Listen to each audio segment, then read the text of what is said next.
Nuestro planeta húmedo tiene una sola mancha marrón donde no existe ningún grado de humedad.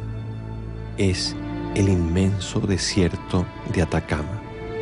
Envueltos por el polvo estelar, los científicos de todo el mundo construyeron aquí los más grandes telescopios de la Tierra. La ciencia se enamoró del cielo de Chile.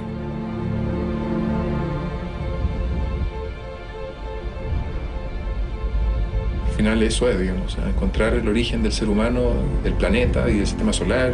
Entonces, el de dónde venimos es una pregunta muy fuerte. Y ojalá los telescopios no miraran solo al cielo, sino que pudieran traspasar la Tierra para poderlos ubicar. Durante 17 años, Pinochet asesinó y enterró los cuerpos de miles de prisioneros políticos. Las mujeres que buscan a sus muertos exigen respuesta de los que hicieron desaparecer a sus muertos.